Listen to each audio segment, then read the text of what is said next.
Hello everyone, welcome back to our channel English माध्यम के platform पे मैं हूं आपकी एडुकेटर प्रियंका ठाकुर और हम सॉल्व कर रहे हैं एडिटोरियल बेस्ड प्रैक्टिस एक्सरसाइज।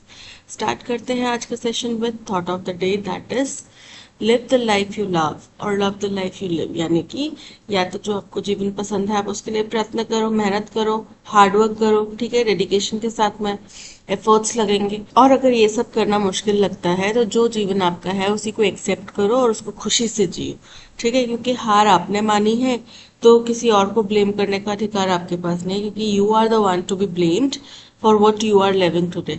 ठीक है, आप जो भी जीवन है उसके जिम्मेदार आप खुद हैं।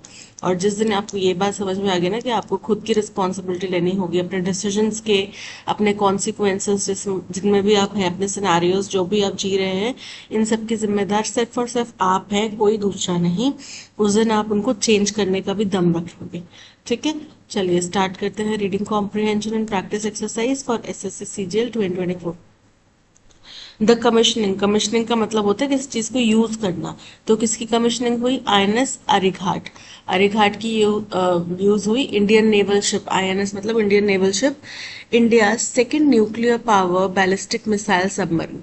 तो ये क्या है? इंडिया का दूसरा न्यूक्लियर पावर वाला बैलिस्टिक मतलब कि प्रोजेक्टाइल मोशन में जो ट्रैवल करते हैं, ठीक है, तो वो वैसा मिसाइल वाला सबमरीन है। Marks an important step towards boosting the countries naval prowess. तो ये एक बहुत ही महत्वपूर्ण कदम है देश की जो नेवल ताकत है, नेवल प्रोवेस मतलब नेवल ताकत है, उसको कौशल है, उसको बूस्ट करने के लिए यानी कि मजबूत करने के लिए। And nuclear deterrence capabilities. अब न्यूक्लियर डेटरेंस का मतलब क्या होता है? डेटरेंस का मतलब होता है, न्यूक्लियर तो आपको पता है कि न्यूक्लियर मिसाइल की बात कर रहे हैं, ठीक है।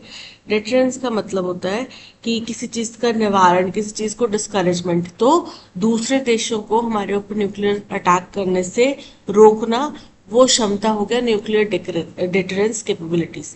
तो उसको इम्प्रूव करने के लिए, उसको बूस्ट करने के लिए ये हमारा बहुत इंपॉर्टेंट कदम था, ठीक है। आईएनएस आर्यघाट जो था, India is keen to bolster its and tried.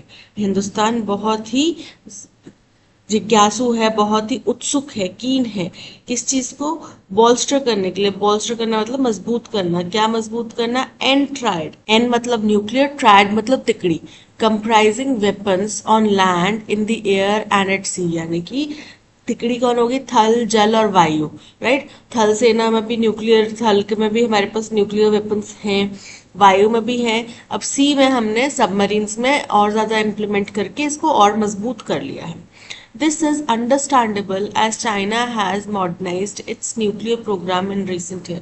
अब ये बात बिल्कुल समझ में आती है कि हम ऐसा क्यों चाहते हैं। क्योंकि हम चाइना के पड़ोसी हैं, हम पाकिस्तान के पड़ोसी हैं, ये दोनों ही जो देश हैं वो हमसे सदियों से बैर रखते हैं। हमारी जमीन के लिए कई ऐसे हिस्से हैं जमीन के जिनको दोनों ही देश क्लेम करते हैं, राइट। तो ये हमसे काफी समय से बैर रखते हैं। और चाइना एक ऐसी कंट्री है जो हर देश में अपना दबदबा जाहिर करना चाहती है, चाहे वो बिजनेसेस के जरिए हो, चाहे वैसे तो उनका ज्यादा इनिशिएटिव यही रहता है कि बिजनेसेस के जरिए हो, लेकिन बिजनेसेस के बाजार वो लेंडिंग के जरिए भी ये काम कर रहे हैं। गरीब देशों को लेंड करते हैं मनी, उनको फाइनेंशियल हेल्प प्रोवाइड करने के नाम पे, और फिर वहां पे अपना एक रूल स्थापित करने की कोशिश करते हैं। तो सेम अभी क्योंकि चाइना ने अपने सारे न्यूक्लियर प्रोग्राम्स जो है उनको हाल फिलहाल में मॉडर्नाइज किया है, starting the production of its next generation ballistic missile submarine, और अपनी नेक्स्ट जनरेशन की बैलिस्टिक मिसाइल सबमरीन की प्रोडक्शन उन्होंने स्टार्ट कर दी है। And holding nuclear armed sea patrol, और न्यूक्लियर वेपन से वो सी पेट्रोल्स करते हैं रेगुलर बेसिस पर। सी पेट्रोल्स मतलब समुद्र में निगरानी करना, उधर घूमना, ठीक है। जो ये हथियार हैं, न्यूक्लियर मिसाइल्स वगैरह हैं, उनको लेके वहां पे वो घूमते रहते हैं। In terms of operational nuclear warhead, अगर हम ऑपरेशनल मतलब जो वाकई में काम करते हैं उनकी अगर बात करें वॉरहेड्स की, तो China 500 is way ahead of India 172। China के पास 500 वॉरहेड्स हैं, न्यूक्लियर वॉरहेड्स हैं, और हिंदुस्तान के पास है 172 है। तो कंपैरिजन तो बहुत ही ज्यादा ये वाइड है, क्योंकि चाइना के पास में हमसे कई कई गुना ज्यादा हथियार है जो इंडिया के पास में नहीं है। However India has close ties with both the US and Russia. लेकिन हिंदुस्तान के अच्छे संबंध हैं, गहरे संबंध है किसके साथ में? यूएस और रशिया के साथ में, which have over 1700 such warheads, जिनके पास में 1700 से भी ज्यादा ऐसे युद्धपोत हैं, ऐसे वॉरहेड हैं, हथियार हैं। ठीक है, तो हिंदुस्तान मतलब एक्सपेक्ट कर सकते हैं कि हम उनसे मदद मांगेंगे और वो हमें मदद कर देंगे। बट एज यू नो, यहाँ पे डिप्लोमेसी चलती है, तो किसी भी कंट्री का अगर अपना हित चाइना के साथ में होगा ना, तो वो भूल जाएंगे कि हमारी इंडिया के साथ में दोस्ती है। वो लोग उनको सपोर्ट करने के लिए पीछे नहीं हटेंगे। ठीक है, अगर उनको फायदा होगा चाइना से तो। बीजिंग मसल फ्लेक्सिंग मतलब शक्ति प्रदर्शन, कहाँ पे? इंडियन ओशन रीजन में has been keeping Delhi on its toes मतलब सतर्क रखना। तो बोल रहे हैं कि बीजिंग जो बार बार हमारे इंडियन ओशन के आसपास के इलाकों में अपना शक्ति प्रदर्शन करता रहता है, उसकी वजह से हिंदुस्तान को बहुत ही सतर्क रहना पड़ता है। According to the Swedish think tank SIPRI, Stockholm International Peace Research Institute बोल रहे हैं, एक स्वीडिश थिंक टैंक है जिसका नाम है सिप्री, जिसका फुल फॉर्म है Stockholm International Peace Research Institute. उसके अनुसार India is strengthening the under sea leg of its nuclear triad as well as developing long range missiles. तो हिंदुस्तान अब क्या कर रहा है? हिंदुस्तान अब अपना पानी के नीचे वाला जो हिस्सा है उसको मजबूत करने की कोशिश कर रहा है। लेग मतलब हिस्सा, सेगमेंट, भाग। तो पानी के नीचे वाला जो उनका सेगमेंट है उसको मजबूत करने जा रहा है अपने न्यूक्लियर ट्रायड में। न्यूक्लियर ट्रायड क्या क्या हो गया? थल, जल, वायु। तो वायु की इस वक्त बात नहीं कर रहे, पानी के ऊपर तो हमारे पास युद्धपोत है काफी सारे। ठीक है, न्यूक्लियर वेपन्स उसमें लगे हुए ऐसे युद्धपोत भी हैं। लेकिन पानी के नीचे यानी कि सबमरीन्स की बात करें तो उसमें हम लोग इसको और ज्यादा मजबूत करने की कोशिश कर रहे हैं। The presence of INS Arighaat is expected to send out a strong message to China. तो बोल रहे हैं कि जैसे ही आईएनएस आर्यघाट यहाँ पे हमारे साथ जुड़ गया तो उसने एक स्ट्रॉन्ग मैसेज, एक बड़ा ही कठोर मैसेज चाइना को दे दिया that India is not to be trifled with in this seas, कि हिंदुस्तान को आप ट्रिफल करना मतलब डरा धमका नहीं सकते, हिंदुस्तान के साथ में खिलवाड़ नहीं कर सकते आप समुद्र में भी। यानी कि हमारे पास इतनी क्षमता है कि हम आपको बेशक हरा ना पाए। वैसे तो हमारे जो सोल्जर्स हैं उनका जो मोराल होता है वो काफी हाई होता है। ठीक है, तो वो अपने से 2 गुनी 3 गुनी बड़ी सेना को भी हराने का दम रखते हैं। बट अभी तक का जो हमारा इतिहास रहा है चाइना के साथ में युद्ध का, तो उसमें हम जीते नहीं हैं। तो बेशक, और जितना चाइना का वॉर हेड है, तो कोई मूर्ख ही होगा जो ये बोलेगा कि हम जो भाई 50 वॉर हेड लेकर भी चाइना के 1000 वॉर हेड्स के साथ में मुकाबला कर सकते हैं।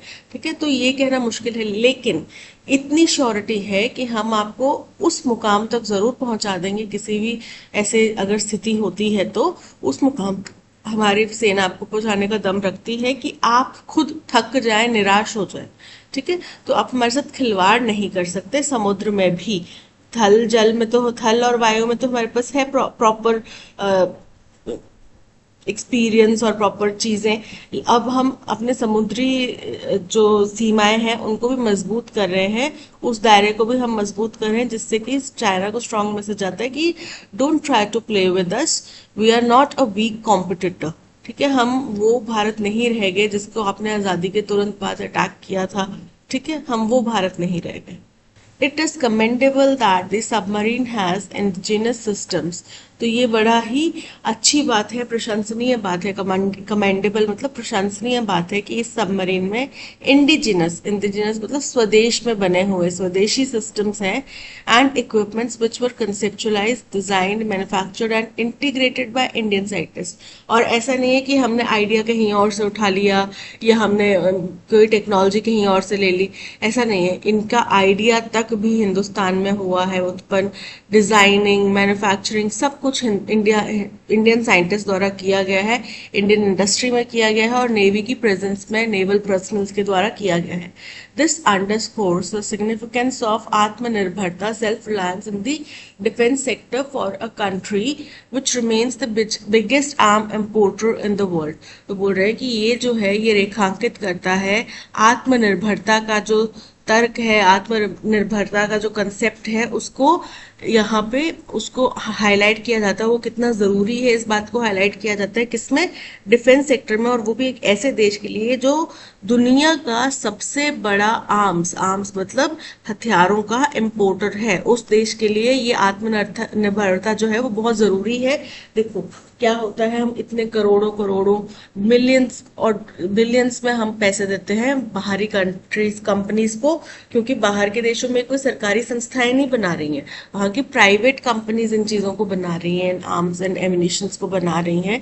तो हम उन प्राइवेट कंपनीज को फ्लरिश करने की मदद कर रहे हैं अगर हम उनसे इतना भारी मात्रा में पैसे वगैरह दे के उनको हम वहां से हम ये लेते हैं। लेकिन क्या कमी है हिंदुस्तान में, क्या हिंदुस्तान के साइंटिस्ट जो है, टेक्नीशियंस जो हैं, वो इतने केपेबल नहीं है? हाँ, ये बात की जरूर हम कह सकते हैं कि हिंदुस्तान में ऐसी कोई बड़ी कंपनी नहीं है जो इस पैमाने पे रिसर्च डेवलपमेंट कर सके, या फिर डिफेंस सेक्टर जो है वो अभी तक सरकार की देख रेख में रहा है, उसमें कोई प्राइवेट प्लेयर नहीं है, जिससे कि कंपटीशन बढ़े और जिससे कि जो कंपटीशन बढ़े और टेक्नोलॉजी और बेहतर हो पाए।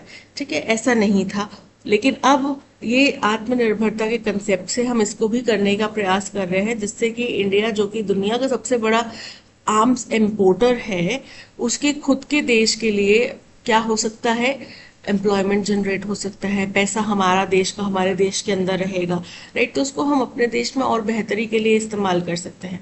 Eight the same time the stakeholders should guard against the temptation of resting on their laurels and becoming complacent. और उसी समय पे स्टेक होल्डर्स मतलब जो इससे जुड़े हुए लोग हैं, किससे जुड़े हुए, ये जो सबमरीन हमने अभी उतारी है, न्यूक्लियर वेपन वाली सबमरीन, इससे जुड़े हुए जो भी लोग हैं, स्टेक होल्डर्स मतलब जो भी इससे बेनिफिशरीज हैं, उनको क्या करना चाहिए, guard against the temptation. Guard मतलब रक्षा करनी चाहिए, टेम्पटेशन मतलब प्रलोभन। तो क्या प्रलोभन है कि भाई हम जीत गए, अरे हमें इतना सम्मान मिल रहा है, हमने इतना बड़ा काम कर दिया, वाह वाह, और खुद में आत्मसंतुष्ट, अरे अब तो हम दुनिया जीत सकते हैं, अब तो हम अमेरिका को टक्कर दे सकते हैं। इस चीज से बचना चाहिए। China's nuclear one upmanship knows no bounds. तो चाइना का जो न्यूक्लियर वन अपमैनशिप का मतलब क्या होता है कि भाई आप क्या है, बहुत बढ़त हासिल करना चाहते हैं, तो वो गया चाइना का जो न्यूक्लियर बढ़त है उसकी कोई बाउंड्री नहीं है। वो चाहते हैं कि हम सबसे बेटर हों, सबसे ज्यादा हमारे पास चीजें हों, और उसकी कोई बाउंड्री नहीं है। So does the secrecy of its operations, और इतनी ही सीक्रेसी के साथ में वो अपने ऑपरेशंस करते हैं। हिंदुस्तान ने शायद कुछ ऐसे होंगे चीजें जो उन्होंने इतने सीक्रेसी के साथ की है, चाहे वो पोखरण टेस्ट हो, न्यूक्लियर टेस्ट हो, तो वही एक दो चीजें थी जो इतने सीक्रेसी के साथ हुई हैं। बाकी तो हमारे चाहे ऐसा होता है कि आप कुछ अच्छा कर रहे हैं तो आपके विपक्ष में जो है, या फिर कुछ ऐसे लोग जो आपसे खुशी नहीं रखते हैं, आपसे ताल्लुक नहीं रखते हैं, वास्ता नहीं रखते, वो लोग आपके अगेंस्ट में बोलना स्टार्ट कर देते हैं और वो आपके सारी सीक्रेट्स जो है लीक कर देते हैं। उसके अलावा इन देशों के पास में जो अपने इनके जो इंटेलिजेंस है वो काफी अच्छी है, जिससे कि हमारे सीक्रेट्स जो है वो बाहर रिवील हो जाते हैं। तो बोल रहे कि चाइना इतनी सीक्रेसी के साथ में काम करता है कि अभी वो क्या कर रहा होगा हमें इस बारे में भी आइडिया नहीं है। ठीक है, जो कोविड का वायरस था वो काफी महीने पहले चाइना में फैल गया था, तभी उसको कोविड-19 बोलते हैं। हम देखेंगे तो हमने तो 2020 में लॉकडाउन लगाया था, 2020 में हमारे देश में वायरस आया था, लेकिन चाइना में 19 से ही ये वायरस का आउटबर्स्ट हो चुका था और उन्होंने इतना सीक्रेसी रखा है इस सब चीज को, कोई बाहर पता नहीं चल पा रहा था कि क्या हो रहा है, अनलेस जो स्थिति है वो आउट ऑफ कंट्रोल हो गई, उसके बाद पता चलना स्टार्ट हुआ कि भाई अच्छा इस तरीके का वायरस आया है। और चाइना ने खुद से तो शायद नहीं ही इन्फॉर्म करा, बाकी जब केसेस बाहर के देशों में फैलने लगे तब उन्होंने जाके बताया कि हाँ जी ऐसा कुछ हुआ है। तो वो इतना सीक्रेसी के साथ में काम करते हैं और वो खुद से इस वक्त क्या कर रहे हैं किसी को भी आइडिया नहीं है, चाहे दुनिया का कितना ही टॉप लेवल देश है, नहीं आइडिया होगा कि चाइना क्या कर रहा है। No wonder the US concerned about Beijing's rapid nuclear weapon buildup. तो इसमें कोई चिंता, कोई दोहराए की बात नहीं है, कोई ऐसा अजीब बात नहीं है कि यूएस जो है इतना चिंतित है चाइना का जो रैपिडली, तेजी से न्यूक्लियर वेपन बिल्डअप हो रहा है। बिल्डअप हो रहा है मतलब जो वहां पे वो इकट्ठा कर रहे हैं न्यूक्लियर वेपन्स को, उसके बारे में यूएस इतना चिंतित है। Has made a renewed push for holding talks on nuclear arms with the fellow Superman. और इसी वजह से उन्होंने दोबारा से अपनी बातचीत को शुरुआत करी है न्यूक्लियर आर्म्स के ऊपर अपने फेलो सुपर पावर। चाइना भी एक सुपर पावर कंट्री है, तो उसके साथ में दोबारा से अपने सहयोगी, अपने सेम लेवल के सुपर पावर देश के साथ में बातचीत करने के लिए अमेरिका ने दोबारा से प्रयास किए हैं। इसमें कोई दो राय नहीं है, क्योंकि वो चिंतित है। While keeping a close I on these developments, अब क्योंकि जो भी बातचीत होगी इनके ऊपर एक बारीक नजर रखते हुए, India should ensure that its ballistic submarine programme continues to uphold the policy of having credible minimum deterrence. तो बोल रहे हैं कि इनके ऊपर बारीक नजर रखते हुए हिंदुस्तान को सुनिश्चित करना पड़ेगा कि इनकी जो बैलिस्टिक सबमरीन प्रोग्राम है वो कंटिन्यू करे। अपहोल्ड करना मतलब बनाए रखना, क्या? क्रेडिबल मिनिमम डेटरेंस, यानी कि डेटरेंस मतलब वही रोकथाम।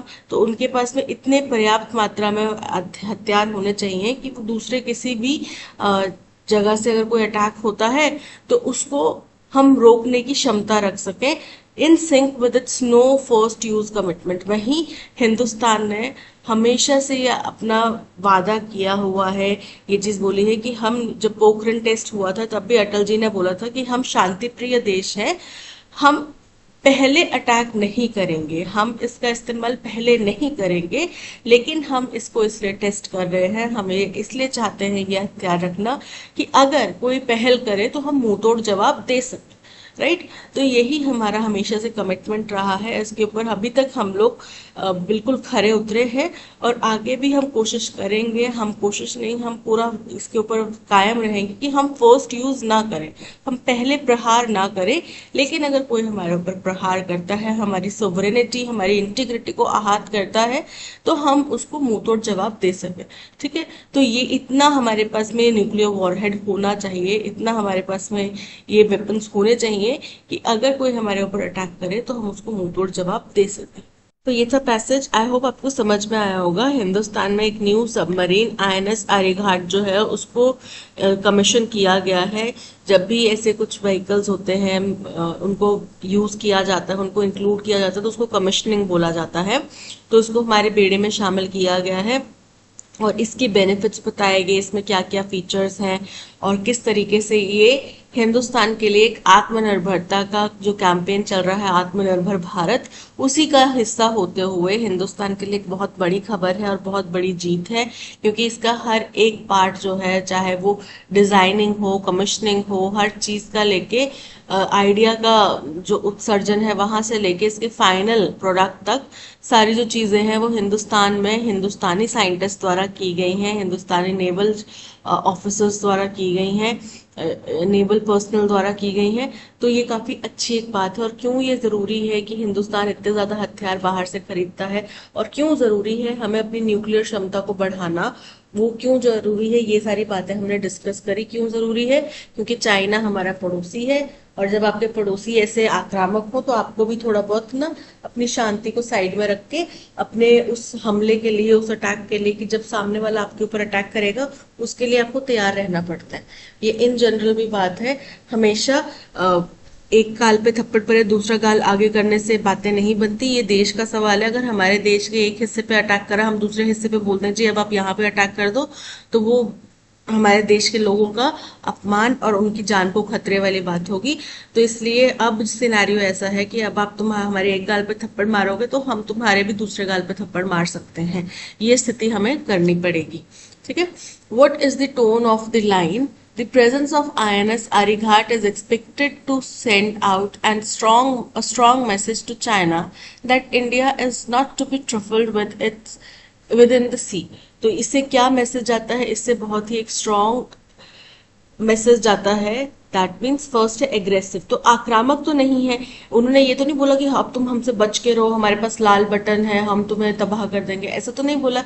पर उन्होंने चाइना को ये मैसेज दिया कि भाई तुम अगर करोगे तो हमारे पास भी क्षमता है। तो उनको सावधान होने के लिए, सचेत होने के लिए कहा गया है। तो ये एग्रेसिव नहीं है। कॉशियस, हिंदुस्तान को सावधान होने के लिए नहीं कहा गया है। असर्टिव, असर्टिव है मतलब कॉन्फिडेंस दिखाता है। स्ट्रॉन्ग स्टैंस हमारा क्लियर करता है। That means option C is correct. Which of the following best fits in the blank to complete the sentence based on the context of the passage. अब passage में से एक sentence उठाया है, उसमें हमें बताना है कि ये लास्ट में कौन सा वर्ड जो है उसको कंप्लीट करेगा। The commissioning of INS Arighat, India's second nuclear-powered ballistic missile submarine, marks an important step towards boosting the country's naval prowess and dash capabilities.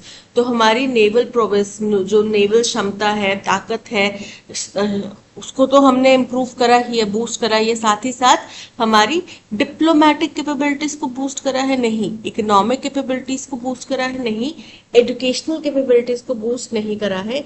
Nuclear deterrence, nuclear deterrence मतलब होता है कि अगर कोई हमारे ऊपर अटैक करे तो हम उसको रोक पाने में, उसको पीछे धकेल पाने में काबिल हो। उसके लिए जो न्यूक्लियर हथियारों की जरूरत है उसको उसको बोला जाता है न्यूक्लियर डिटरेंस। तो यहाँ पे न्यूक्लियर डिटरेंस की बात की जा रही है। ऑप्शन सी इज करेक्ट, जो कि हम पैसेज में भी देख लेते हैं कहाँ पे लिखा हुआ है, country's naval prowess and nuclear deterrence capabilities. ठीक है, so option C is correct. Based on the passage, which of the following can be inferred about India's strategic interest in Indian Ocean region?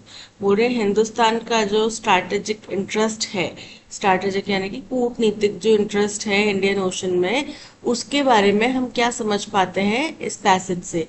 India is indifferent to China's activities in Indian ocean. तो ऐसा तो नहीं हो सकता कि कोई हमारी समुद्री सीमाओं में आके अपनी आंख हमें दिखाएगा और हम शांति से बैठे जाएंगे, हमें कोई फर्क नहीं पड़ेगा। हमें फर्क पड़ेगा, ठीक है, क्योंकि हमारी सोवरेनिटी को, हमारी इंटीग्रिटी को क्षति पहुंचाने की कोशिश कर रहा है। दैट मीन्स अगर हम चुपचाप बैठे रहे तो कल को हमारे घर के अंदर से घुस के जाएगा, कुछ चीजें उठा के जाता जाता ले जाएगा और बोलेगा कि जी हम तो तुम्हें पहले ही वार्निंग दी थी, हम तो पहले भी आते थे, तब तो तुम कुछ बोले नहीं, अब तुम क्यों बोल रहे हो। ठीक है, तो ये पॉसिबिलिटी नहीं है, ये संभावना नहीं है। Option A is incorrect. India is significantly behind China in terms of nuclear deterrence. तो देखो, बात है कि हिंदुस्तान पीछे है, लेकिन यहाँ पे इससे हमारे इंडियन ओशन के रीजन में जो हमारी स्ट्रैटेजिक इंटरेस्ट है उसका तो पता चलता नहीं है। तो ये इनकरेक्ट हो गया। India is actively enhancing its military capabilities in response to China's action. बिल्कुल करेक्ट है। हिंदुस्तान जो अपनी ये न्यूक्लियर क्षमता बढ़ा रहा है वो चाइना के जो कुछ एक्शंस है उन्हीं के रिस्पॉन्स में है।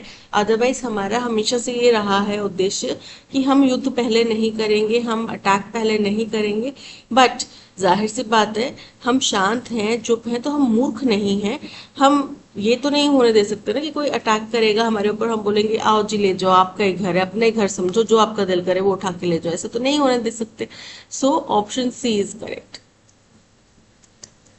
What is the primary reason behind India's commissioning of INS Arighat according to the passage? Passage के अनुसार मुख्य कारण क्या है जिस वजह से INS अरिघाट को यहाँ पे कमीशन किया गया? To initiate nuclear armed sea patrols, incorrect है। To boost India's economic development, incorrect है। To modernise India's diplomatic ties, incorrect है। To enhance India's nuclear deterrence in the Indian ocean region, option C is correct. हम जल, थल, वायु तीनों जगह पे अपनी न्यूक्लियर डिटरेंस को मजबूत करना चाह रहे हैं। तो वायु और थल में हमारे पास शायद हो सकता है प्रॉपर हो, या फिर शायद हो सकता है अब थोड़े टाइम बाद हम उनमें भी कुछ कमीशन करें चीजें।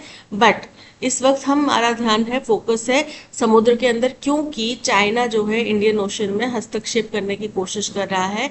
इसलिए उस एरिया में भी हम अपनी न्यूक्लियर डिटरेंस को इम्प्रूव करना चाहते हैं। So option D is correct.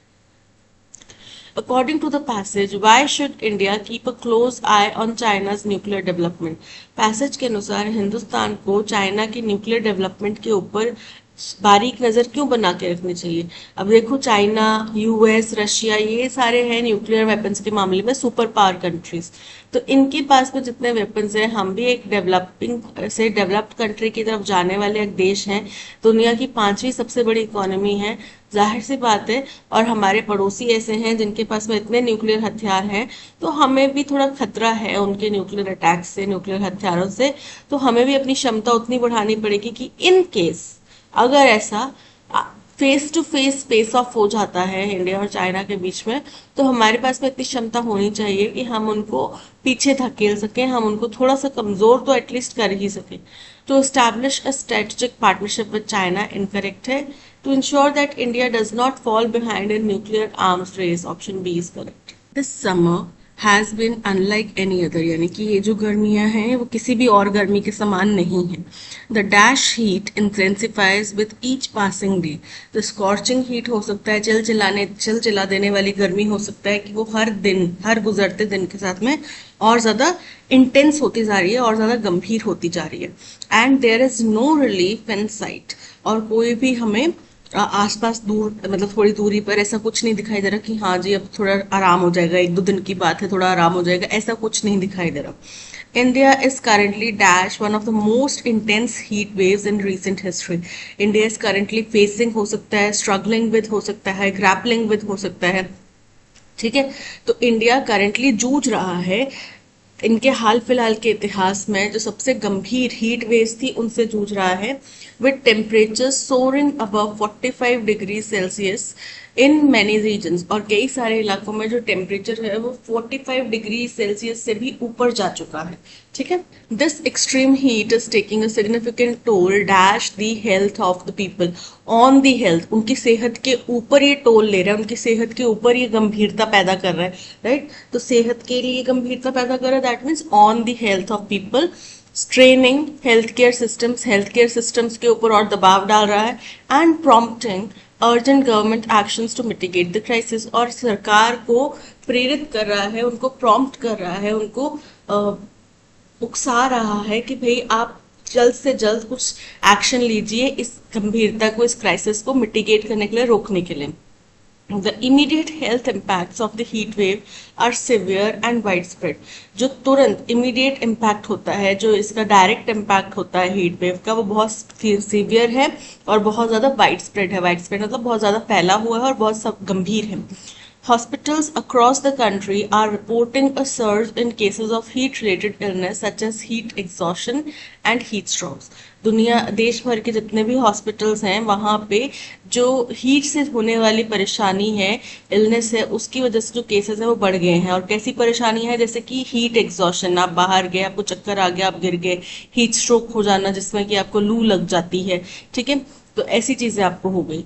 Heat exhaustion characterise by symptoms like heavy sweating, muscle cramps and fatigue. अब ये लक्षण बता रहे हैं कि हीट एग्जॉशन जिसके सिम्टम्स क्या क्या है, बहुत भारी पसीना आना, मसल में क्रैम्प्स पड़ जाना, थकान महसूस करना, फटीग महसूस करना, can escalate into heat stroke. तो हीट एग्जॉशन की वजह से हीट स्ट्रोक हो सकता है। आपकी बॉडी में पानी की कमी है, जो मिनरल्स उनकी कमी है, और उस टाइम पे आप बाहर जा रहे हैं, धूप का असर हो रहा है, तो ग्लूकोज की ऐड आती है ना, सूरज ऊपर से हमारा सारा अंदर का शरीर का न्यूट्रिशन चूस रहा होता है, तो सेम गोज विद ये हीट स्ट्रोक। तो उससे क्या होता है, धूप से हमारे सारे न्यूट्रिशन खत्म हो जाते हैं बॉडी के, और फिर बॉडी उसको रिकवर नहीं कर पाती और हमें हो जाती है बेहोशी हो जाना, चक्कर आ जाना, ये सब चीजें हो जाती हैं। हीट स्ट्रोक तो काफी दिन चलता है, काफी दिन रहता है।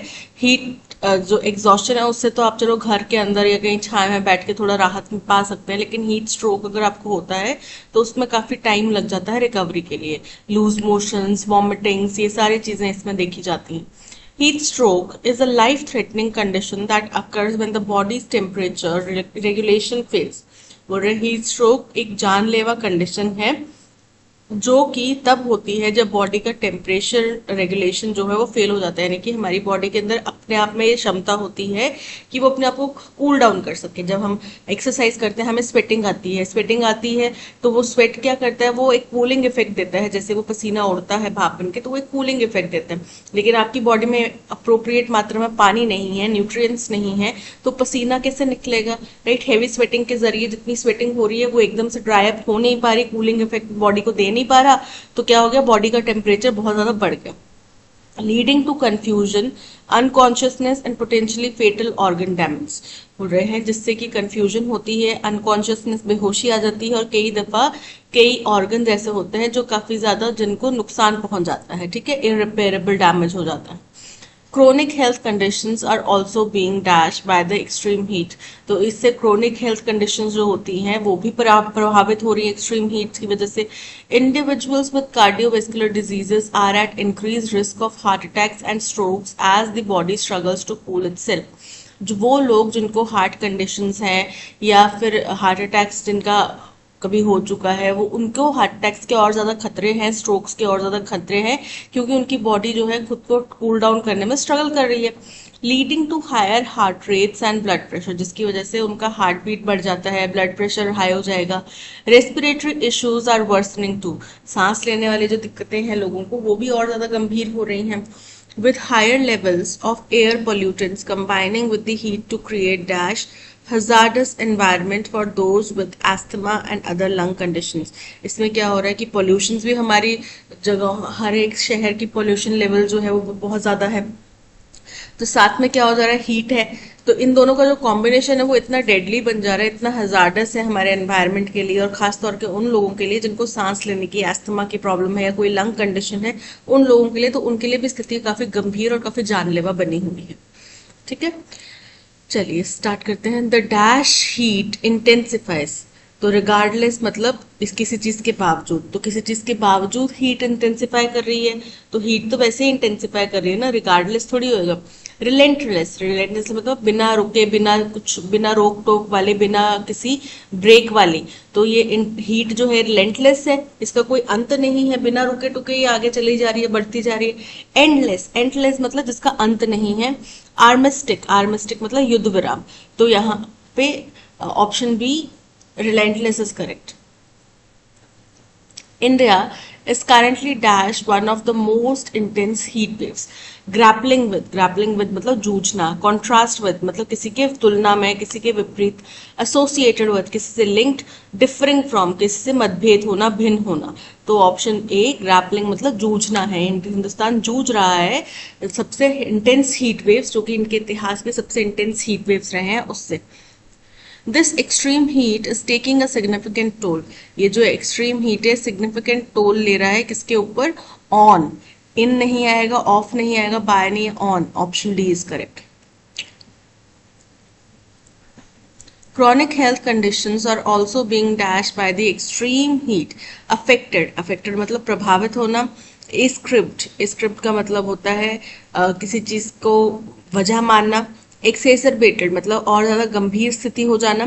कोऑर्डिनेटेड, कोऑर्डिनेटेड मतलब किसी चीज के साथ में मिलजुल के काम करना। ठीक है, तो यहाँ पे अफेक्टेड और एक्सेसरबेटेड हो सकता है, लेकिन यहाँ पे प्रभाव, बीइंग अफेक्टेड की बात नहीं की जा रही, प्रभावित होने की बात नहीं की जा रही है, उनको और ज्यादा गंभीर होने की बात की जा रही है। So option C exacerbated is correct. Respiratory issues are worsening too, सांस लेने की परेशानियां हैं वो भी और ज्यादा गंभीर हो रही हैं। With higher levels of air pollutants combining with the heat to create dash hazardous environment. Create a hazardous environment है, एंड क्यों नहीं आएगा, क्योंकि ह जो साउंड है वो कॉन्सोनेंट साउंड है, तो क्या आएगा, a hazardous environment. Option D is correct. अब यहाँ पे S1 और S4 स्टेटमेंट गिवन है, इसी के बीच में PQRS में से सिलेक्ट करके हमें S2 और S3 स्टेटमेंट फाइंड आउट करने हैं। चलिए देखते हैं। इन अप्रैल के महीने में while 60 lakh cases remain pending at various high court, कि अलग अलग हाई कोर्ट में टोटल 60 लाख केसेस जो है पेंडिंग है। 30% of the seats remain vacant, किसकी, जजेस की, तो 30% सीट्स जो है वो खाली हैं, according to a report publish by the department of justice. किसके तहत, एक डिपार्टमेंट ऑफ जस्टिस की एक रिपोर्ट आई है, उसके तहत 60 लाख केसेस पेंडिंग है हाई कोर्ट्स में अलग अलग, और 30% सीटें जो है वो खाली हैं जजेस की। ठीक है, this was exacerbated when the Supreme Court struck down as unconstitutional the National Judicial Appointment Commission, और ये स्थिति और ज्यादा गंभीर हो गई जब सुप्रीम कोर्ट ने National Judicial Appointment Commission Act जो है 2014 को अनकॉन्स्टिट्यूशनल, असंवैधानिक मान के स्ट्रक डाउन कर दिया, यानी कि उसको खारिज कर दिया। एंड 99th कॉन्स्टिट्यूशन अमेंडमेंट 2014, और जो 99th कॉन्स्टिट्यूशन अमेंडमेंट है 2014 में जो आया था, इन दोनों को असंवैधानिक मान के इनको खारिज कर दिया, which sought to give politicians and civil society a final say in the appointment of जजेस टू हाईएस्ट कोर्ट्स, जिससे कि सॉट टू गिव मतलब जिसके साथ प्रयास किया गया था कि पॉलिटिशियंस हो गए, सिविल सोसाइटी के जो मेंबर्स हो गए, उनके पास में अधिकार रहेगा फाइनल से, उनका अंतिम फैसला होगा कि कौन से जजेस हाई कोर्ट्स में अपॉइंट किए जाने चाहिए। अब आप खुद सोच लो कि आपके पास में अधिकार है कि आप जो भी आप इलाके में रहते हैं XYZ, उसमें आप अपने पसंद का, उसके हाई कोर्ट में आप अपने पसंद का जज अपॉइंट कर सकते हैं, फाइनल से फाइनल वर्डिक्ट आपका होगा। ठीक है, आपके ऊपर चल रहा है एक रोड रेज का केस, उसी कोर्ट के अंदर आपके ऊपर एक रोड रेज का केस चल रहा है, तो आप ऐसे व्यक्ति को रखना चाहेंगे जो बहुत ईमानदार है, जो ईमानदारी से काम करता है, या आप ऐसे व्यक्ति को रखना चाहेंगे जिसकी आपके साथ में अच्छी बनती है, जो आपके लिए कुछ भी कर सकता है या पैसे के लिए कुछ भी कर सकता है? ऑब्वियस सी बात है। तो पॉलिटिशियंस और सिविल सोसाइटी के मेंबर्स के पास में ये से होना क्या अच्छी बात है? नहीं ना। तो ये एकदम गलत फैसला उन्होंने असंवैधानिक बता दिया। The problem of appointment of judges, which is linked to the problem of pendency of cases, has always been a matter of debate in India. तो बोल रहे हैं हिंदुस्तान में जो जजेस के अपॉइंटमेंट का मसला है, जो कि डायरेक्टली इनडायरेक्टली लिंक्ड रहता है नंबर ऑफ केसेस जो पेंडिंग है उनके साथ में, ये हमेशा से एक चर्चा का, एक डिबेट का विषय रहा है। ठीक है, Delays in appointments are often caused by a standoff between the executive and judiciary. जो delays होते हैं अपॉइंटमेंट के बीच में, वो अक्सर एग्जीक्यूटिव्स और जुडिशरी के बीच में स्टैंड ऑफ यानी कि मतभेद की वजह से होते हैं कि भाई ये जज अपॉइंट करना चाहिए, पॉलिटिशियंस बोलेंगे, एग्जीक्यूटिव्स बोलेंगे कि हमें ये जज अपॉइंट करना है, ए जज अपॉइंट करना है, दूसरे बोलेंगे कि नहीं जी बी जज ज्यादा वो काबिल है, ज्यादा एक्सपीरियंस्ड है, उनका प्रमोशन होना चाहिए, उनको जज बनना चाहिए। तो इस तरीके का डिले, इस वजह से मतभेद रहता है और इसकी वजह से डिले रहता है। She suggested that providing justice in local languages and under local conditions could bring the judiciary closer to people. अब ये एक दूसरा मसला है। ये क्या मसला है कि स्पोर्ट्स के अंदर में आपने इंग्लिश में बात करनी है, हिंदी में बात करनी है, अपनी रीजनल लैंग्वेज में बात करनी है। ठीक है, तो अगर आप मान लो कि आप हिंदी के आप बोलचाल वाले हैं, आप हिंदी बोलते हैं, लेकिन कोर्ट में फैसला है कि जो भी बात करेंगे इंग्लिश में बात करेंगे, तो आपको क्या पता चल रहा है कि आपके अगेंस्ट में कौन बोल रहा है, आपके पक्ष में कौन बोल रहा है, क्या गवाही दे रहा है, आपको क्या समझ में आ रहा है? नहीं समझ में आ रहा कुछ भी। आपके पास में अगर कोई प्रूफ होगा भी, आपने सोचा होगा कि मैं इस पर्टिकुलर पॉइंट पे बोलूंगा, अगला बंदा वो पॉइंट बोल के भी चला गया, आपके पास में जो प्रूफ है वो धरा का धरा रह गया, राइट। तो ये कंप्लीटली जुड़ा हुआ, तो ये जुडिशरी से ही जुड़ा हुआ मैटर है, बट ये कंप्लीटली डिफरेंट मैटर है। ठीक है, तो आर तो हमारा स्टेटमेंट हो नहीं सकता। ठीक है, आर आ रहा है ऑप्शन बी में, ऑप्शन बी को एलिमिनेट कर दो। Highlighting the need for collaboration among the judiciary, government and police, President Murmu stressed the importance of addressing issues related to evidence and witness protection. ये भी अलग एक मसला है कि तीनों चारों लोगों को, इनको जुडिशरी हो गया, गवर्नमेंट हो गया, पुलिस हो गया, इनको साथ में मिलजुल के काम करना चाहिए। तो हमारे प्रेसिडेंट द्रौपदी मुर्मू ने एक गंभीर मसले को एड्रेस करने की बात कही, जो कि था कि एविडेंस और विटनेस प्रोटेक्शन का। तो ये भी इससे कोई लेना देना नहीं है, जजेस के पेंडिंग केसेस और उनके अपॉइंटमेंट से लेना देना नहीं है, तो एस भी नहीं हो सकता। एस सारा ऑप्शन सी और ऑप्शन डी में, दोनों एलिमिनेट हो जाएंगे, यानी कि option A, P and Q R the correct options.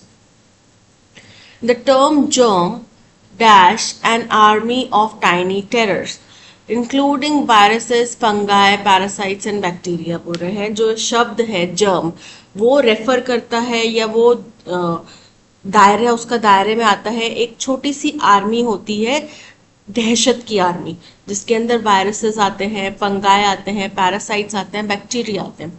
These pathogens कौन होते हैं? बाहरी जो ऑर्गेनिज्म जो कोई भी बीमारी पैदा कर सके, उत्पन्न कर सके। All have the ability to dash from victim to victim who is known as host. तो ये विक्टिम से विक्टिम में ट्रैवल करते हैं, स्प्रेड करते हैं, फैलते हैं, जिनको कि विक्टिम को हम क्या बोलते हैं? होस्ट बोलते हैं। ठीक है, तो एक होस्ट से दूसरे होस्ट बॉडी में जाते हैं। These look like microscopic monsters, ये छोटे छोटे से माइक्रोस्कोप से देखे जा सकने वाले मॉन्स्टर्स के रूप में दिखते हैं। ठीक है, ऐसा लगता है कि मॉन्स्टर्स हैं जिनको आप सिर्फ माइक्रोस्कोप से देख सकते हैं, आप ऐसे तो देख नहीं सकते, राइट। फर्स्ट है एनसर्कल, एनसर्कल मतलब घेरा करना, तो घेरा नहीं किया जाता यहाँ पे, ये क्या करता है, एनकम्पस करता है। एनक्लोज मतलब किसी चीज में बंद कर देना, इनकॉर्पोरेट, इनकॉर्पोरेट मतलब शामिल करना, एनकम्पसेस, एनकम्पसेस मतलब उसका दायरा है, वो इतने दायरे में फैला हुआ है, उसके जो लिमिटेशन है कि जर्म की डेफिनेशन के अंदर कौन कौन आते हैं, तो इस दायरे के अंदर वायरसेस भी आते हैं, फंगाई भी आते हैं, पैरासाइट्स भी आते हैं और बैक्टीरिया भी आते हैं। ठीक है, तो एनकम्पसेस, ऑप्शन सी में एनकम्पसेस करेक्ट है।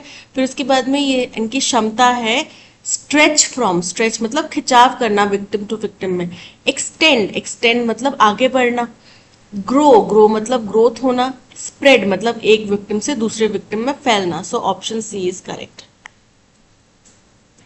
The police is interrogating the peons of my school, अब पियोन्स एक से ज्यादा है, एस लिखा हुआ है, प्लूरल आएगा। ठीक है, द पुलिस क्या है, हमारा सब्जेक्ट है, is helping verb, interrogating verb, main verb, the पर्स पियोन्स ये क्या है, हमारा ऑब्जेक्ट, ऑफ माई स्कूल मेरे स्कूल के। ठीक है, पैसिव वॉइस में कन्वर्ट करेंगे, द पियंस पहले आ जाएगा। अब द पियंस है, यहाँ पे इस बोला जा रहा था पुलिस के लिए, पुलिस एक संगठन है, ठीक है, कलेक्टिव नाउन है, तो इसके लिए पुलिस करके बोला जा रहा था। लेकिन अब पियंस है वो कलेक्टिव नाउन नहीं है, एक पियन होगा, दो पियन होगा, तीन पियन होंगे, कितने हैं, ठीक है, प्लूरल है, तो प्लूरल है तो क्या आ जाएगा, इसकी बजाय आर, तो the peons are being interrogated, तो आईएनजी है तो क्या आ जाएगा, बीइंग आ जाएगा, उनको किया जा रहा है, are being interrogated by the police of, the peons of my school are being interrogated by the police. ठीक है, the peons of my school are being interrogated by the police, option A is correct. His liberal policies were responsible for progress in the community. Liberal मतलब काफी उदार, काफी खुले विचारों वाली, broad minded, ठीक है, ऑर्थोडॉक्स नहीं है, काफी ओपन है, तो वैसी प्रोग्रेस पॉलिसीज जो थी वही हमारे समाज की तरक्की के लिए जिम्मेदार थी। एंटोनिम क्या हो जाएगा लिबरल का, लिबरल आप अगर यूएस वगैरह की पॉलिटिक्स देखेंगे तो लिबरल्स और डेमोक्रेटिक्स के बीच में क्या होता है, मतभेद होता है, तो डेमोक्रेटिक्स कंजर्वेटिव्स के बीच में, तो कंजर्वेटिव्स कौन हो गए, वो लोग जो पारंपरिक चीजों के ऊपर चलते हैं, जो रूढ़िवादी हैं, जिनको मॉडर्नाइजेशन से या खुले विचारों से कोई लेना देना नहीं है, जो चाहते हैं कि औरत चाहे किसी भी धर्म में हो लेकिन वो घूंघट करके ही चले, पर्दा करके ही चले, चाहे हिंदू हो चाहे मुस्लिम हो, राइट। तो ये क्या हो गया, कंजर्वेटिज्म। फर्स्ट है इनइफेक्चुअल, इफेक्चुअल मतलब कि प्रभावशाली है, इनइफेक्चुअल मतलब उसका ज्यादा प्रभाव नहीं है, उसका इतना अच्छा प्रभाव नहीं है, वो यूजलेस है। हिस्टेरिकल, हिस्टेरिकल मतलब इमोशनल, ठीक है, बहुत ज्यादा अनकंट्रोल्ड एक्सट्रीम इमोशंस वाला। कंजर्वेटिव, कंजर्वेटिव मतलब रूढ़िवादी, राइट, पारंपरिक। और सेंट्रल, सेंट्रल मतलब केंद्रीय, तो यहाँ पे option C conservative is the correct antonym for liberal. Sheena said I am flying a kite, Sheena ने कहा कि मैं एक पतंग उड़ा रही हूँ। रिपोर्टर स्पीच में अगर आपको बदलना है तो क्या हो जाएगा, शीना सेड दैट, आई का क्या बन जाएगा, शी, आप किसी व्यक्ति के थर्ड पर्सन की बात कर रहे हैं, शी एम फ्लाइंग, तो शी क्या हो जाएगा, वॉज फ्लाइंग, अब नहीं कर रही, उस टाइम पे कर रही थी ना, she was flying a kite. Sheena said that she had flown a kite. नहीं, incorrect है, she was flying a kite. Option B is correct. Warm, warm का मतलब होता है गर्म, तो इसका सिनोनिम क्या हो जाएगा, फर्स्ट है amicable, amicable मतलब मित्रता वाला, unkind, unkind मतलब निर्दयी, mean मतलब नीच या फिर unkind, हॉस्टाइल मतलब अनकाइंड, अनफ्रेंडली। तो अब वार्म है, किसी ने आपका बड़ा वार्मली वेलकम किया, मतलब गर्म जोशी के साथ में वेलकम किया, यानी कि काफी फ्रेंडली वे में आपका वेलकम किया। और वहीं एमिकेबल मतलब फ्रेंडली होता है, that means option A is the synonym for warm. Incorrectly spelled word हमें बताना है, साइकियाट्री, साइकियाट्री की स्पेलिंग बिल्कुल करेक्ट है। सेकेंड है साइकोमैट्रिक, साइकोमैट्रिक के स्पेलिंग भी करेक्ट है। फिजियोलॉजी, फिजियोलॉजी की स्पेलिंग इनकरेक्ट है, PHY आता है, PHY SIOLOGY, फिजियोलॉजी, ठीक है। बायोलॉजी की एक ब्रांच है, साइंस है, उसके बारे में कहा गया है। So option C is correct. Many societies throughout history have understood the dash for harmony between environment, society and economy. तो उन्होंने ज़रूरत महसूस करी है ना कि क्या ज़रूरत है समाज के बीच में, एनवायरनमेंट के बीच में और इकोनॉमी के बीच में एक तालमेल बिठाने की, उसकी इम्पोर्टेंस को उन्होंने जाना है। कई सोसाइटीज़ ने उसकी इम्पोर्टेंस को जाना है। सुपरफ्लुइटी, सुपरफ्लुइटी का किसी चीज़ की अनावश्यक बहुत ज़्यादा मात्रा, उसको बोलते हैं सुपरफ्लुइटी। केनाइनिटी, केनाइनिटी मतलब जो कैनाइन्स होते हैं, कैनाइन्स कौन होते हैं, डॉग्स वगैरह, ठीक है, तो उसकी जो स्थिति है उसको बोलते हैं केनाइनिटी। Amenity, amenity means utility items, right, कि आपको क्या क्या अमेनिटीज कंपनी से मिल रही हैं, क्या क्या आपको चीजें कंपनी से मिल रही हैं, वो गया अमेनिटी, राइट। और नेसेसिटी, नेसेसिटी मतलब महत्वपूर्ण, इंपॉर्टेंस किसी चीज की। तो अलग अलग सोसाइटीज ने ये नेसेसिटी समझी है कि इंसानों को, सोसाइटी को, एनवायरनमेंट को एक सिंक में, एक हार्मनी में क्यों होना चाहिए। So option D is correct. Concise का सिनोनिम हमें बताना है। कंसाइज का मतलब होता है शॉर्ट में, ठीक है, छोटे से टुकड़े में। ग्रीफ, ग्रीफ मतलब दुख, शोक। रिलीफ मतलब किसी चीज से राहत। बिलीफ मतलब मान्यता, विश्वास। और ब्रीफ मतलब संक्षिप्त में। तो कंसाइज मतलब संक्षिप्त में होता है, ब्रीफ मतलब संक्षिप्त में, शॉर्ट में। So option D is the correct answer. These are the letters of admiration that are useful for genealogical studies and for investigations pertaining to the state of society. अब genealogical का मतलब होता है किसी फैमिली, किसी decent से जुड़ा हुआ, किसी लिनेज से जुड़ा हुआ, ठीक है। तो ये जो चिट्ठियां हैं ये एडमिरेशन है, प्रशंसा की बात है, लेटर ऑफ एडमिरेशन है। किसके लिए? जो कि हमारे गेनोलॉजिकल स्टडीज के लिए, इन्वेस्टिगेशंस के लिए, हमारे समाज के बारे में जानने के लिए काफी काम में आएंगे, ठीक है। अब गेनोलॉजिकल की स्पेलिंग इनकरेक्ट है, इसकी स्पेलिंग होते हैं GENEALOGICAL, ठीक है। यानी कि फैमिलीज की लाइंस, उनकी हिस्ट्रीज की स्टडी करना। कई बार हमें पता चलता है ना कि हमारे अंदर इतना परसेंट, अगर अपने डीएनए वगैरह टेस्ट करवाएं, और यूएस वगैरह में बहुत प्रचलन है इस चीज़ का, तो उसमें पता चलता है उनको कि हम इतने परसेंट, 40% अफ्रीकन है, 30% हम पर्शियन है, ऐसे उनको कुछ पता चलती हैं चीज़ें। तो वो क्या बताता है कि हमारे जीन्स कहाँ से विकसित हुए हैं। तो इन चीज़ों को समझने में ये स्टडीज काम आती हैं। सो ऑप्शन बी के स्पेलिंग जो है वो इनकरेक्ट है। अ snake in the grass, a snake in the grass मतलब होता है छुपा हुआ दुश्मन। तो अ सीक्रेट और hidden enemy, option A is correct. A frugal lifestyle doesn't necessarily reflect someone's personality. Frugal मतलब होता है इकोनॉमिक, बहुत ही प्रूडेंट, बहुत ही थ्रिफ्टी, ठीक है, जो लोग मतलब वेस्ट नहीं करते चीजें। तो अगर कोई व्यक्ति ऐसा है जो ज्यादा फिजूल खर्ची पसंद नहीं करता, ज्यादा एक्सपेंसिव चीजों में खर्च करना उसको पसंद नहीं आता, जैसे कि मेरा खुद का ये मानना है कि लोग 2-2, 3-3 हजार की लड़कियां सूट्स वगैरह लेती हैं। क्या फायदा, 1 टाइम 2 टाइम पहनोगे, उसके बाद आप किसी दूसरी पार्टी में, तीसरी पार्टी में पहन नहीं सकते। उससे बढ़िया 700-800 रुपए का सूट लेके अच्छा 2-3 बार पहनो और फिर उसको डिस्पोज ऑफ कर दो, ठीक है, या फिर उसको घर पहनने की यूज कर लो। अब 3-4 हजार का सूट आप घर भी नहीं पहन सकते, कपड़े। लड़के कोट पैंट खरीदते हैं, ठीक है। अब हम तो चलो मिडिल क्लास लोग, फैमिलीज को बिलोंग करते हैं, जो अपर क्लास फैमिली से हैं वो इतने सारे कोट पैंट्स खरीदते हैं जो कि 1 टाइम यूज करके आप दूसरी पार्टी में वो पहनने नहीं वाले, रिपीट नहीं करने वाले। तो उससे क्या है कि ये जो फैशन इंडस्ट्री है ये बहुत ज्यादा वेस्ट प्रोड्यूस करती है। तो कई लोग ऐसे होंगे जो इस चीज को अवॉइड करते होंगे, राइट। कई सारे हमने एक्टर्स भी देखे हैं जो बहुत लो की रहना पसंद करते हैं, डाउन टू अर्थ रहना पसंद करते हैं, इस तरीके की फिजूल खर्ची पसंद नहीं करते। वो हो गया फ्रूगल लाइफस्टाइल, ठीक है। तो अब इसका एंटोनिम क्या होगा? फर्स्ट है डायनामिक, डायनामिक मतलब बहुत ज्यादा एनर्जेटिक। कोऑपरेटिव मतलब सहयोग करना। वेस्टफुल यानी कि बहुत ही ज्यादा एक्स्ट्रावेगेंटली स्पेंड करना, ठीक है, बहुत ज्यादा चीजें वेस्ट करना। कन्वेंशनल, कन्वेंशनल मतलब पारंपरिक। तो यहाँ पे फ्रूगल का एंटोनिम क्या होगा? Wasteful, option C is correct. The construction of the office building of the company was taking place in leaps and bounds. Leaps and bounds का मतलब क्या होता है? Leaps and bounds का मतलब होता है बहुत तेजी से, मतलब बड़े बड़े स्ट्राइड्स लेकर वो काम कर रहे थे, यानी कितनी तेजी से। जो न्यू ऑफिस की नई बिल्डिंग बन रही थी कंपनी की, वो बहुत ही तेजी से बन रही थी। Broken because of negligence incorrect है। Progressing very quickly option B is correct. It was certainly a cowardly act. Cowardly मतलब कि बड़ा ही डरपोक वाला, कायरता वाला ये कदम था। तो जाहिर सी बात है, अगर कोई पीठ दिखा के कहीं युद्ध से भागे तो उनका डरपोक या अपने की कायरता भरा कदम था। सो एंटोनिम क्या हो जाएगा? कायरता का एंटोनिम क्या हो जाता है? ब्रेवरी। बिलीवेबल, बिलीवेबल मतलब विश्वसनीय। Brave, so option B is correct. Fearful, डरपोक। कंफर्टेबल मतलब जो हमारे लिए आरामदायक हो। So option B, brave is correct. The fencing was adorned with ornamental plants of various colors. तो जो फेंसिंग है वो अडोर्न्ड, आर आता है अडोर्न में, तो उसका मतलब होता है उसको सजाना। जो फेंस है उसके चारों तरफ उनने अलग अलग किस्म के, अलग अलग कलर्स के प्लांट्स लगाए हुए थे, जिससे कि वो खूबसूरत लग रहे थे। ऐसा नहीं लग रहा था कि आपने एक बाउंड्री क्रिएट करी हुई है, अरे बाप रे इसने तो, उसने इतनी खूबसूरती से सजा दी कि वो बाउंड्री भी देखने में बड़ी सुंदर लग रही थी। तो फेंसिंग की स्पेलिंग करेक्ट है, अडोन्ड की स्पेलिंग इनकरेक्ट है, ADORNED,